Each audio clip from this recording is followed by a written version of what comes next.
इकाई 2 विश्लेषण के दृष्टिकोण। प्रश्न नंबर 1, राज्य राजनीति का विश्लेषण करने वाले विभिन्न दृष्टिकोणों की चर्चा कीजिए।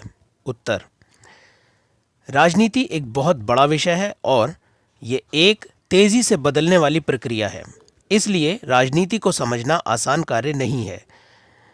इस समस्या का समाधान तभी किया जा सकता है जब हमारे पास राजनीति का अध्ययन करने का कोई तरीका मौजूद हो, जिसे दृष्टिकोण कहते हैं।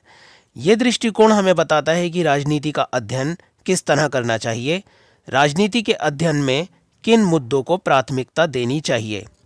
राज्य राजनीति के विश्लेषण में कई दृष्टिकोणों का प्रयोग किया जाता है, जिनमें से प्रमुख दृष्टिकोणों की चर्चा नीचे की जा रही है।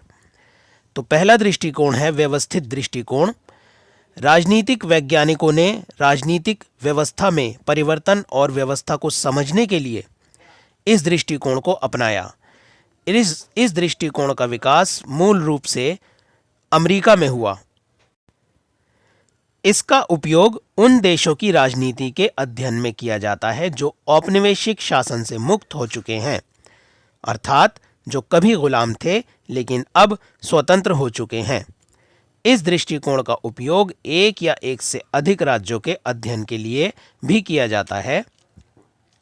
इसके अतिरिक्त इस दृष्टिकोण के माध्यम से राजनीतिक दलों के बीच मतभेद, जाति, धर्म, भाषा, नेतृत्व, चुनाव, दबाव समूह आदि पहलुओं का भी अध्ययन किया जाता है। दूसरा दृष्टिकोण है मार्क्सवादी दृष्टिकोण। इस दृष्टिकोण के अनुसार राजनीति समाज में आर्थिक संबंधों द्वारा निर्धारित होती है। ये उच्च वर्ग के हितों को पूरा करती है। मार्क्सवादी दृष्टिकोण राजनीति को इतिहास से जोड़कर देखता है। मार्क्सवादी विचारकों में वर्ग की भूमिका को लेकर मतभेद है, जिसके कारण इस दृष्टिकोण को दो भागों में विभाजित किया गया है। पहला भाग है शास्त्रीय मार्क्सवादी दृष्टिकोण तथा दूसरा भाग है नव मार्क्सवादी दृष्टिकोण। शास्त्रीय मार्क्सवादी दृष्टिकोण का उपयोग राजनीति और राष्ट्रीय तथा राज्य स्तरों का अध्ययन करने के लिए किया जाता है। भारत की स्वतंत्रता के बाद के काल में शास्त्रीय मार्क्सवाद को अपनाने वाली पुस्तकों में इंडिया इंडिपेंडेंट तथा इंडियाज बुर्जुआ डेमोक्रेसी के नाम प्रमुख हैं। नव मार्क्सवादी दृष्टिकोण गैर आर्थिक कारकों जैसे संस्कृति, राजनीति के विश्लेषण और चेतना और अन्य मुद्दों पर बल देता है। तीसरा दृष्टिकोण है उत्तर आधुनिक दृष्टिकोण। राष्ट्र राजनीति, राज्य राजनीति, पार्टी प्रणाली, जाति व्यवस्था आदि के अध्ययन पर आधुनिकता का प्रभाव पड़ा है, जिसे समझने के लिए उत्तर आधुनिक दृष्टिकोण को अपनाया जाता है। इस दृष्टिकोण के अनुसार किसी विषय को एक विशेष संदर्भ में रखकर उसका विश्लेषण किया जाता है।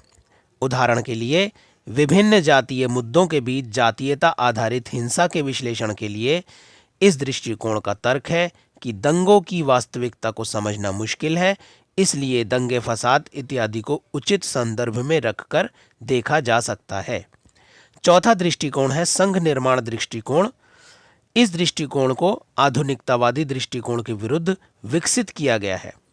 इस दृष्टिकोण का उपयोग विद्रोह, अलगाववाद, स्वतः नियंत्रित आंदोलन और संघर्ष जैसे मुद्दों के अध्ययन के लिए किया जाता है।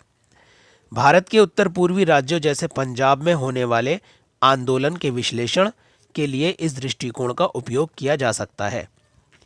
इस दृष्टिकोण का तर्क है कि संघवाद की समस्याओं का अध्ययन करने के लिए विकास या आधुनिकतावादी दृष्टिकोण पक्षपातपूर्ण है, क्योंकि इसमें राज्यों की समस्याओं की अनदेखी की जाती है।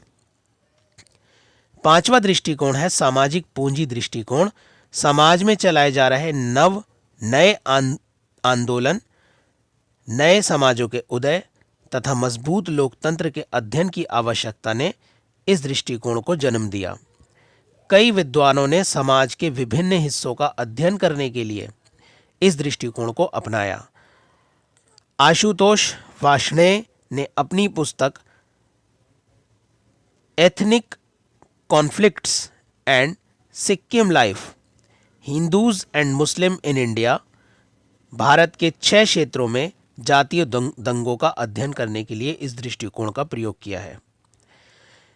उनका तर्क है कि सांप्रदायिक दंगे उन शहरों में होते हैं जहां समाज में रहने वाले लोगों के बीच सामूहिक संबंध नहीं होते हैं। अपने तर्क को सिद्ध करने के लिए उन्होंने दर्शाया कि अध्ययन किए गए 6 शहरों में से 3 में दंगे हुए जहां लोगों के बीच सामूहिक तथा आपसी संबंध नहीं थे, जबकि उन शहरों में दंगे नहीं हुए जहां लोगों में आपसी संबंध अच्छे थे।